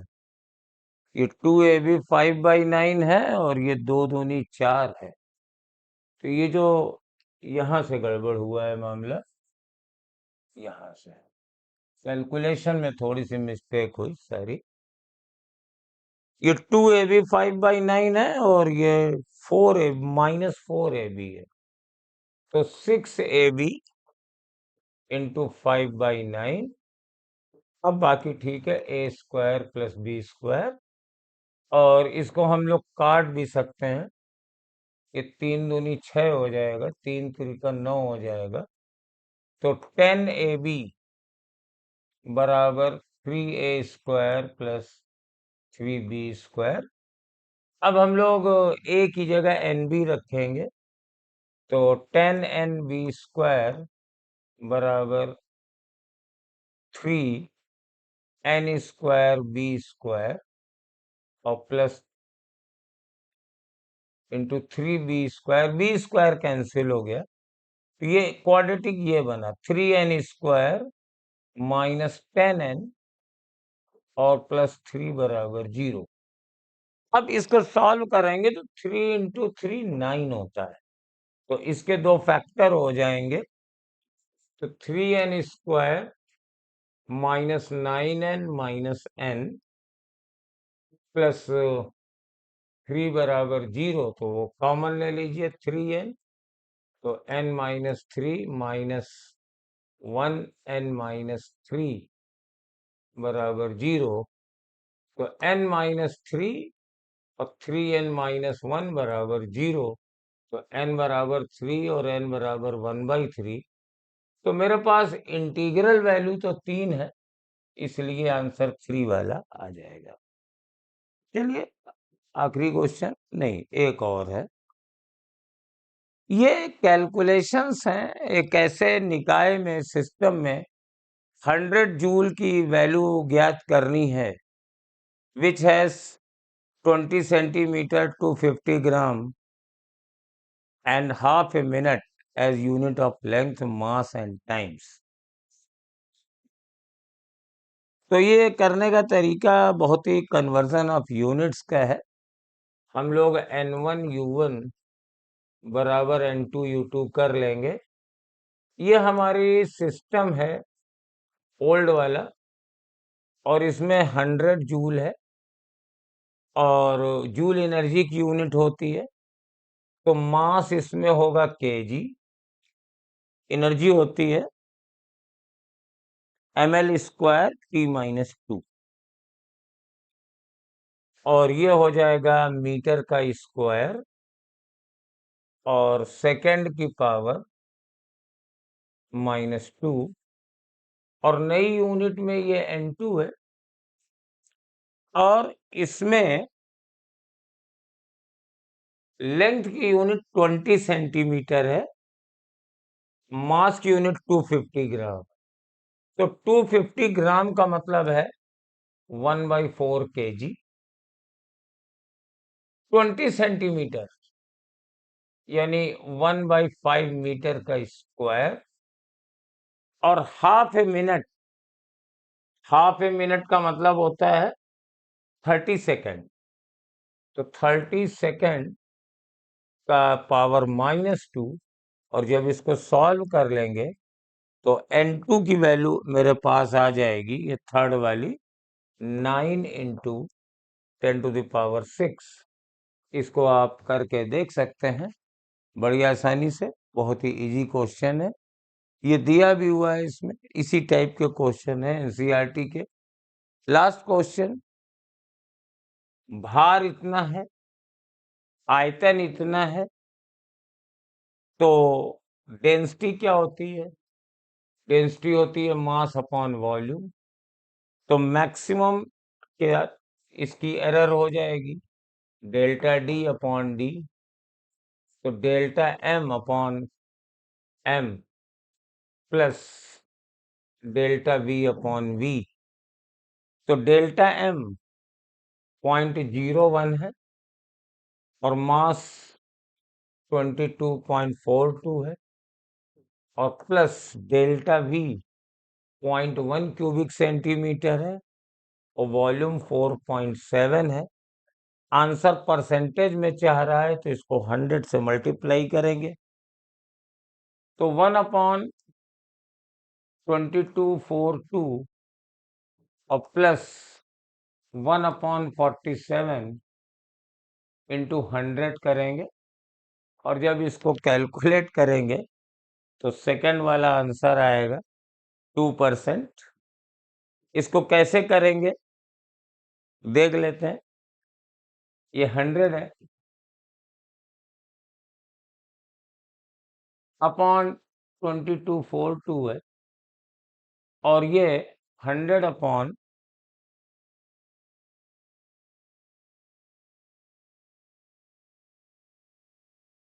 47 है। तो जब इसको हम सॉल्व करेंगे, मैं डिवाइड नहीं करूंगा, मैं एक तरीका सिखा रहा हूं, ये लगभग 2 पॉइंट समथिंग आएगा, और ये तो बहुत ही कम आएगा क्योंकि डिनोमिनेटर छोटा है, न्यूमरेटर डिनोमिनेटर काफी बड़ा है, तो ये तो पॉइंट में आएगा। तो ये 2 आएगा, तो टोटल आंसर 2% से ज्यादा ही होगा। ये दोनों तो हो नहीं सकते, और ये चूंकि 1 से कम है तो 22% हो नहीं सकता, तो सिर्फ सेकेंड आंसर है, और ये लगभग आ रहा है, बहुत सही नहीं आ रहा है। तो ये था बेटा आपका पेपर इजी था, कुछ क्वेश्चन अच्छे भी थे। Thank you.